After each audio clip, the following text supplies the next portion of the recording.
Disebutkan dalam surah Al-Hajj, surah nomor 22 ayat 45. Alladzina idza dzukirallahu wajilat qulubuhum. Orang-orang yang apabila disebutkan nama Allah, gemetarlah hati mereka. Dan kata para ulama, level ini tidak akan dicapai kecuali orang sudah memupuk, mempelajari, merenungi bagaimana dia takut kepada Allah Subhanahu wa taala dengan terus mengejar apa yang Allah perintahkan, dan dia selalu khawatir akan datang siksaan tiba-tiba kalau seandainya dia melakukan kemaksiatan. Kalau terus dia pupuk ini, maka akan bertambah rasa takutnya dan akhirnya sampai pada level membuat hati mereka bisa bergetar. Allahu Rabbi wal Islam dini wa Muhammadan Rasulullah. Saudaraku seiman rahimani rahimakumullah. Kesempatan ini kita akan melanjutkan serial iman kita, dan pada kesempatan ini kita akan bahas tentang makhafatullah atau takut kepada Allah. Kalimat la ilaha illallah, la ma'budu bihaqqin illallah, tidak Tuhan yang berhak disembah kecuali Allah. Kalimat yang kita tahu semuanya penyebab adanya alam semesta ini. Adanya perbedaan antara orang beriman dan juga orang kafir. Adanya perbedaan antara penghuni surga dan neraka. Kalimat ini, kalau seseorang memahaminya dan mengimaninya dengan benar, maka akan membawanya pada kesempurnaan kehidupan. Bagaimana tidak? Sementara dia mengetahui dia punya Tuhan hanya satu saja, yang menciptakan segala sesuatunya, memiliki, menguasai, bahkan yang mengadakan dan merawat, serta yang bisa terus menambah dan puncaknya memusnahkan pada hari kiamat nanti. Konsekuensi daripada kalimat la ilaha illallah salah satunya adalah takut kepada Allah. Allah Subhanahu wa taala menjadikan takut kepadanya adalah bagian daripada ibadah. Cukup banyak Allah Subhanahu wa taala memperlihatkan kepada kita tanda-tanda kebesarannya, dan tujuannya adalah untuk mendatangkan rasa takut kepadanya. Seperti misalnya Allah sebutkan dalam surah Ar-Ra'd, surah nomor 13 ayat 12 sampai ayat 13 yang bunyinya, huwallazi yurikumul barqa khaufan wa tama'an wa yunshi'u as-sahaba ats-thiqal. Dan dialah Tuhan yang telah memperlihatkan kilat kepadamu untuk menimbulkan ketakutan kepadanya dan juga harapan agar diselamatkan olehnya. Dan dia yang mengadakan awan yang mendung penuh dengan air. Wa yusabbihur ra'du bihamdihi wal malaikatu min khifatihi wa yursilus sawa'iq fayusibu biha man yasha wa hum yujadiluna fillahi wa huwa syadidul mihal. Dan guru juga bertasbih kepada Allah. Demikian pula para malaikat, semua itu karena takut kepadanya. Dan Allah melepaskan halilintar lalu menimpahkannya kepada siapa yang dia kehendaki, dan mereka berbantah-bantahan tentang Allah, dan dialah Tuhan yang maha keras siksanya. Di dalam surah Al-Mulk, Allah Subhanahu wa taala mengingatkan bagi hamba-hambanya yang terus saja dalam kelalaian dan maksiat dan tidak mau kembali kepadanya, sehingga Allah memerintahkan mereka agar takut akan siksa yang bisa datang setiap saat kepada mereka. Dalam surah Al-Mulk surah nomor 67 ayat 16 dan 17, Allah Subhanahu wa taala menyebutkan, "Aamintum man fis samai ay yakhsifa bikumul arda fa idza hiya tamur." Apakah kamu merasa aman terhadap Allah yang berkuasa di langit, bahwa dia akan menjungkir balikkan bumi bersama kamu sehingga dengan tiba-tiba bumi itu bergoncang?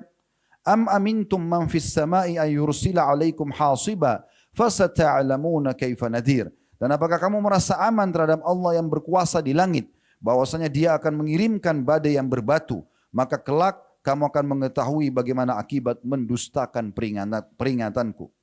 Demikian pula Allah Subhanahu wa taala mengingatkan bagi para ahli maksiat yang terus saja lalai dan tidak mau kembali kepadanya, bahwasanya setiap saat hukuman Allah dan murkanya bisa datang. Allah sebutkan dalam surah Al-A'raf, surah nomor 7 ayat 97 sampai 99. Afa amina ahlul qura an ya'tiyahum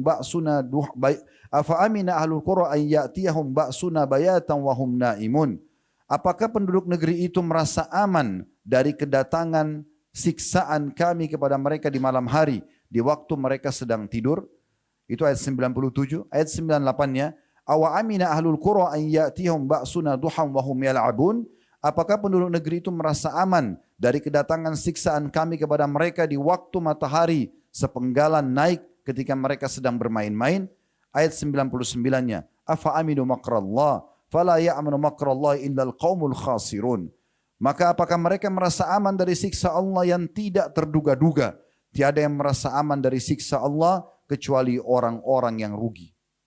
Di dalam ayat lain, Allah Subhanahu wa taala juga mengingatkan bahwasanya Allah terus mendatangkan tanda-tanda kebesarannya baik di alam semesta, di atas bumi ini, di kedalaman lautan, bahkan di diri manusia sendiri. Semua itu tujuannya agar mereka takut kepada Allah, dan takut ini akan mendatangkan nanti rasa ingin selalu patuh dan juga khawatir melakukan pelanggaran. Sebagaimana Allah sebutkan dalam surah Fussilat, surah nomor 41 ayat 53. Sanurihim ayatina fil afaki wa fi anfusihim hatta yatabayyana lahum annahul haq. Al-ayah. Kami akan terus memperlihatkan kepada mereka tanda-tanda kekuasaan kami dari seluruh wilayah bumi ini dan alam semesta dan juga pada diri mereka, sehingga jelas bagi mereka bahwasanya Al-Quran itu benar. Saudaraku seiman, Allah Subhanahu wa taala menjadikan takut ini sebagai ibadah, dan Allah memuji hamba-hambanya agar atau orang-orang yang takut kepada Allah Subhanahu wa taala menjadikannya sebagai pegangan hidupnya. Dalam banyak ayat Al-Quran, dan setelah saya pertimbangkan, coba saya renungi pada saat susun khutbah ini, kira-kira apa yang paling bisa mengena di hati kita semua pada saat mendengarkan ini. Setelah saya simpulkan begitu panjang saya renungi, ternyata memang tidak ada kecuali ayat-ayat Al-Quran. Tidak akan pernah ada yang mengalahkan peringatan Allah Subhanahu wa taala yang memang Allah turunkan sebagai petunjuk bagi manusia. Dan dia akan berbicara dengan hati manusia secara langsung. Allah mengingatkan dalam surah Al-A'la, surah nomor 87 ayat 9 sampai ayat 10. Fadzakir inna fa'ati dzikra sayadzakkaru man yakhsha.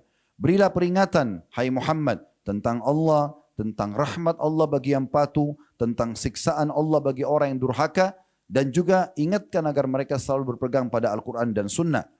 Karena peringatan itu sangat memberikan manfaat. Itu ayat 9, ayat 10-nya. Orang-orang yang takut kepada Allah akan mendapatkan pelajaran. Allah Subhanahu wa taala juga menyebutkan di dalam surah Yasin, surah nomor 36 ayat 11. Innama tunziru man ittaba'a dzikra wa khasyiyar rahmana bil ghaib wa basyirhu bimaghfiratin wa ajrin karim. Sesungguhnya kau hai Muhammad memberi peringatan kepada orang-orang yang mau mengikuti peringatan itu. Dan yang takut kepada Tuhan yang Maha Pemurah walaupun dia atau mereka tidak melihatnya. Maka berilah mereka kabar gembira dengan ampunan dan pahala yang mulia. Kita bisa lihat dari ayat ini, walaupun tidak dijelaskan panjang lebar, sudah langsung meresap ke dalam hati setiap orang beriman. Kalau ternyata takut kepada Allah Subhanahu wa taala bagian daripada dakwah Nabi Muhammad SAW. Dan orang yang mau mengambil pelajaran dan akhirnya menjadikan sebagai pegangan bagian daripada ibadah rasa takut kepada Allah, di situ disebutkan akan mendapatkan berita gembira, yaitu ampunan dan pahala yang mulia. Dalam surah Al-Imran, surah nomor 3, 175, Allah Subhanahu wa taala juga mengingatkan kita agar jangan sampai potensi rasa takut ini teralihkan kepada selain Dia. Dan yang paling besar menyerap potensi rasa takut manusia adalah syaitan atau iblis. Bagaimana dia berusaha untuk menanamkan rasa-rasa takut kepada manusia sehingga takut pada hal-hal yang sepele, takut pada gelapnya malam, takut pada suara yang menggelegar, takut pada hal-hal yang tidak nampak, misalnya jin dan yang sejenisnya. Begitulah yang selalu dilakukan oleh para partner jin-jin ini dari dukun-dukun. Mereka selalu membuat tempat praktik yang gelap, tengkorak manusia, atau apa saja menanamkan rasa takut pada manusia. Dan Allah menepis dalam satu firman-Nya, bahkan hanya potongan ayat saja. Supaya setiap orang di antara kita jangan pernah mengalihkan rasa takut tersebut sedikit pun kepada selain Allah Subhanahu wa taala. Dalam Al-Imran 175, setelah menjelaskan masalah syaitan dan pengaruhnya, Allah mengatakan fala takhafuhum wa khafuni in kuntum mu'minin. Janganlah kalian takut kepada mereka, tapi hanya takut kepadaku saja kalau kalian adalah orang-orang yang beriman. Allah juga memuji orang-orang yang takut kepadanya dalam surah An-Nahl, surah nomor 16 ayat 50, yakhafuna rabbahum min fawqihim wa yaf'aluna ma yu'marun. Mereka, orang-orang beriman itu takut pada Tuhan mereka yang berada di atas mereka dan mereka melaksanakan apa yang diperintahkan.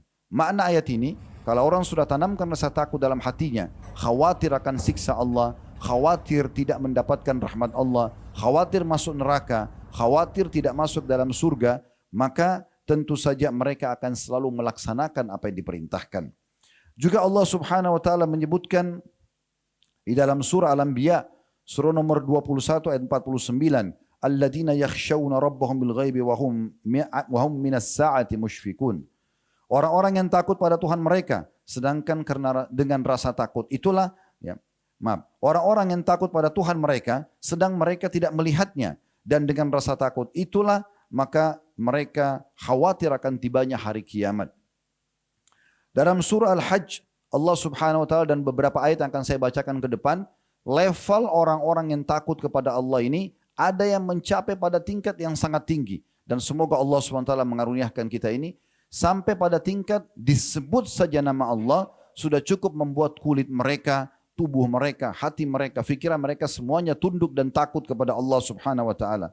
Disebutkan dalam surah Al-Hajj, surah nomor 22 ayat 45, alladzina idza dzukirallahu wajilat qulubuhum. Orang-orang yang apabila disebutkan nama Allah, gemetarlah hati mereka. Dan kata para ulama, level ini tidak akan dicapai kecuali orang sudah memupuk, mempelajari, merenungi bagaimana dia takut kepada Allah Subhanahu wa taala dengan terus mengejar apa yang Allah perintahkan, dan dia selalu khawatir akan datang siksaan tiba-tiba kalau seandainya dia melakukan kemaksiatan. Kalau terus dia pupuk ini, maka akan bertambah rasa takutnya dan akhirnya sampai pada level membuat hati mereka bisa bergetar. Demikian pula Allah sebutkan dalam surah Al-Mu'minun, surah nomor 23 ayat 60. Walladzina yu'tawna ma atau wa qulubum wajilatun annahum ila rabbihim raji'un. Dan orang-orang yang kalau memberikan sedekah dengan hati yang takut karena mereka tahu mereka akan kembali kepada Tuhan mereka. Sampai pada level mengerjakan perintah pun mereka segera tidak menundahnya karena mereka tahu mereka akan segera kembali kepada Tuhan mereka, dan dengan penuh keyakinan apa yang mereka sudah lakukan dari kebaikan mereka akan terima balasannya, dan kalau mereka berbuat keburukan akan terima hukumannya. Allah Subhanahu wa taala bahkan menjadikan rasa takut ini merupakan sifat utama para utusannya, dan karena sifat rasa takut kepada Allah inilah Allah mengangkat mereka menjadi para utusannya. Sebagaimana Allah sebutkan dalam surah Al-Ahzab, surah nomor 33 ayat 39. Alladzina yuballighuna risalatillah wa yakhshawnahu wa la yakhshawna ahadan illallah wa kafa billahi hasiba. Dan orang-orang yang menyampaikan risalah-risalah Allah, para nabi-nabi, kemudian diteruskan dengan para ulama-ulama yang amil, yang mengerjakan atau mengamalkan ilmu mereka. Dan orang-orang menyampaikan risalah-risalah Allah, mereka takut kepadanya dan mereka tidak merasa takut sedikit pun kepada seseorang selain Allah. Cukuplah Allah yang membuat atau pembuat perhitungan.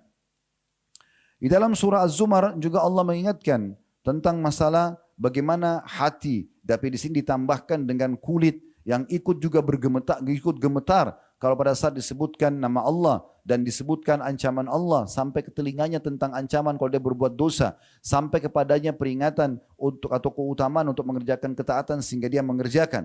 Dalam surah Az-Zumar surah nomor 39 ayat 23 Allah sebutkan, Allahu nazzala ahsana hadithi kitaban mutasyabihan taqsya'irru minhu juludul ladina yakhshawna rabbahum thumma talinu juluduhum wa qulubuhum ila dzikrillah dzalika hudallahi yahdi bihi man yasha wa may yudlilillahu fama lahu min had.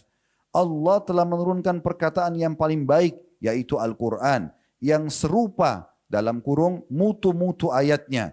Lagi berulang-ulang, gemetarlah karenanya kulit orang-orang yang takut kepada Tuhannya, kemudian menjadi tenang kulit dan hati mereka di waktu mengingat Allah.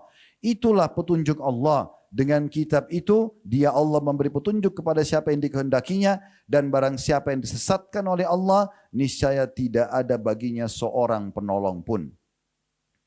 Orang-orang yang takut kepada Allah Subhanahu wa taala puncaknya akan mendapatkan surga dengan sangat mudah di akhirat sana. Sebagaimana Allah sebutkan dalam surah An-Nazi'at, surah nomor 79 ayat 40 sampai 41. Wa amma man khafa maqama rabbih wa nahan nafsa 'anil hawa fa innal jannata hiyal ma'wa. Dan apapun orang-orang yang takut pada kebesaran Tuhannya, karena rasa takutnya tadi saya katakan dia akan selalu termotivasi mengerjakan ketaatan, bukan hanya sekedar ingin mengejar keutamaannya, tapi karena dia takut pada Tuhannya. Dan dia tidak berani untuk menyentuh larangan-larangan Allah, karena betul yakin akan datang hukuman Allah. Orang-orang seperti ini, adapun orang-orang yang takut pada kebesaran Tuhannya, dan akhirnya menahan diri dari keinginan hawa nafsunya, maka sungguhnya surga tempat tinggalnya.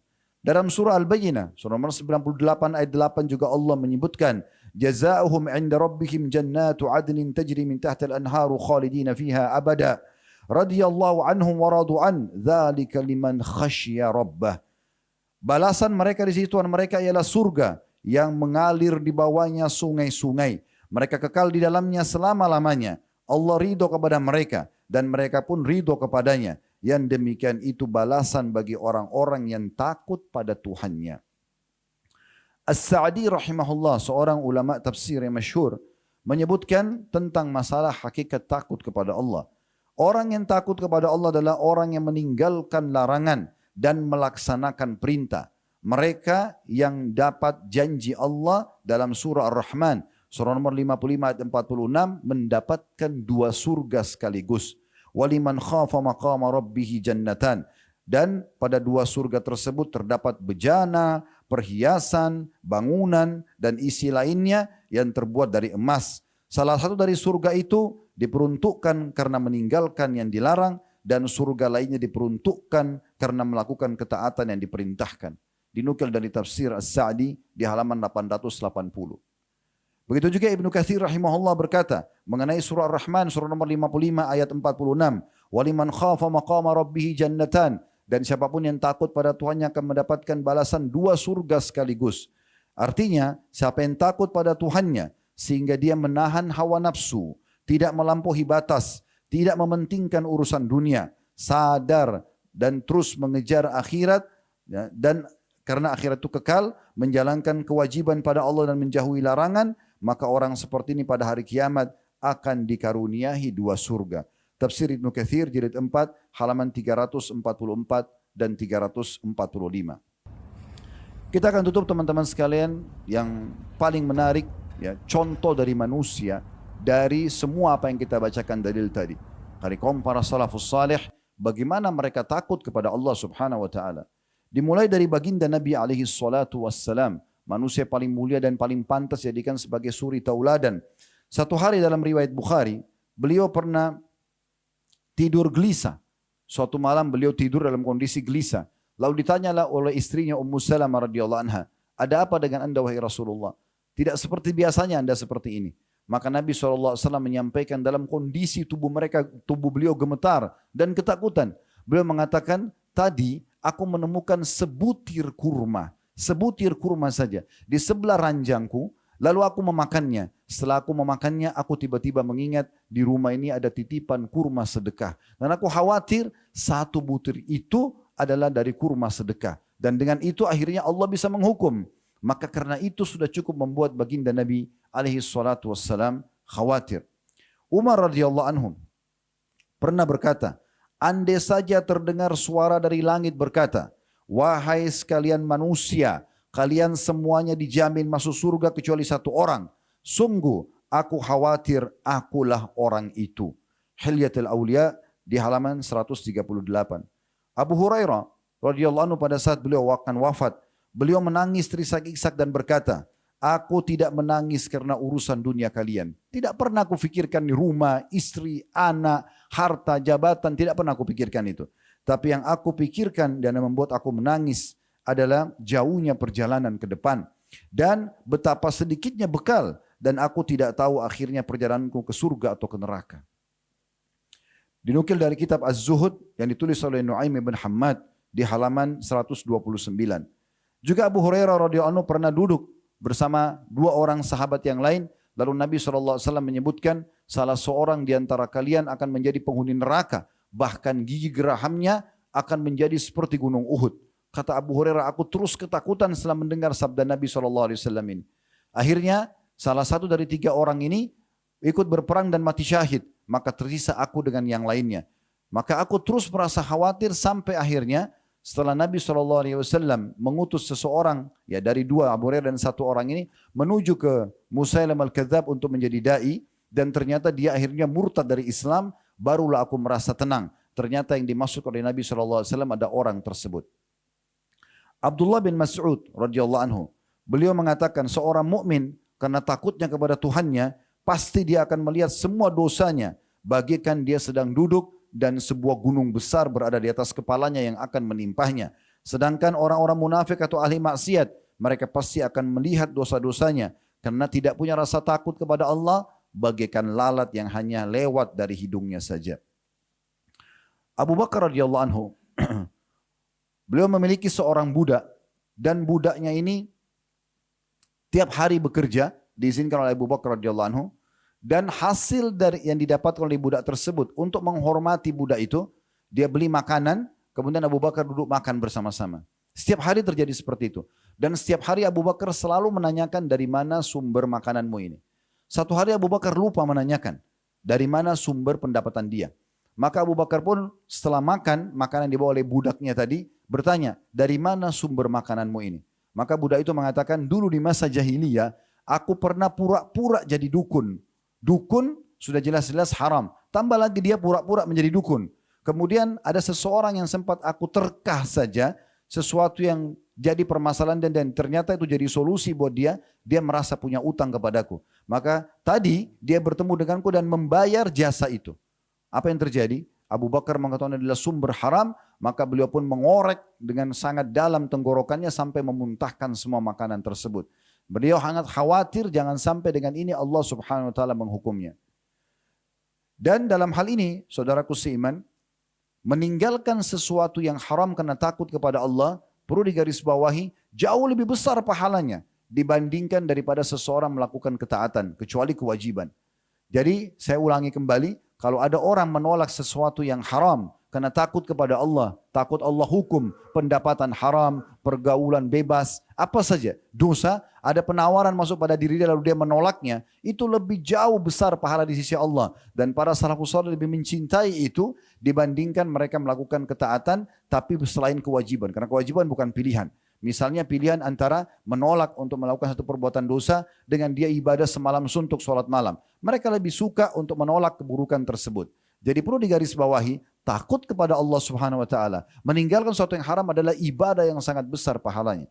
Dengarkan bagaimana Abdullah bin Umar radhiyallahu anhu berkata, sungguh aku menolak 1/6 dirham saja dari keharaman yang Allah haramkan akan lebih baik dan lebih aku cintai daripada aku bersedekah dengan 100.000 dirham yang dinafkahkan di jalan Allah.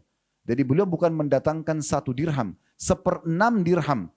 1 dirham dibagi lagi 1/6-nya. 1.000 rupiah misalnya dibagi lagi 1/6. Itu ada penawaran haram. Lebih baik aku tolak dan aku yakin ya itu akan lebih besar pahalanya. Aku juga selamat dari hukuman Allah lebih baik daripada aku bersedekah 100.000 dirham di jalan Allah Subhanahu wa taala. Abdullah bin Mubarak rahimahullah berkata, seorang ulama tabi'in, sungguh aku menolak 1 dirham dari syubhat, bukan cuma haram, masih ragu. Ini boleh enggak sih? Tapi kalau syubhat bisa masuk pada yang haram. Kalau syubhat saja kata beliau, aku menolak 1 dirham yang syubhat, lebih aku sukai daripada menyedekahkan 600.000 dirham. Aku qauli hadza dan saya sudah mengucap perkataan saya ini, wastaghfirullah li walakum, dan saya beristighfar kepada Allah bila ada sesuatu yang keliru yang saya sampaikan atau dari dosa-dosa masa lalu, dan mengajak jemaah istighfar kepada Allah, fastaghfiruhu innahu wal ghafurur rahim, beristighfar kepadanya karena dia Maha Pengampun juga Maha Mengetahui. Alhamdulillah wassalatu wassalamu ala Rasulillah. Dinukil pendapat sebagian ulama tentang potongan sabda Nabi SAW pada saat menyebutkan keutamaan Umar radhiyallahu anhu.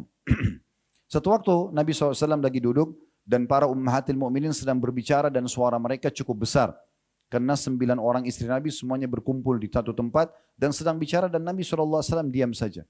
Begitu Umar datang, tiba-tiba semuanya istri-istri Nabi diam.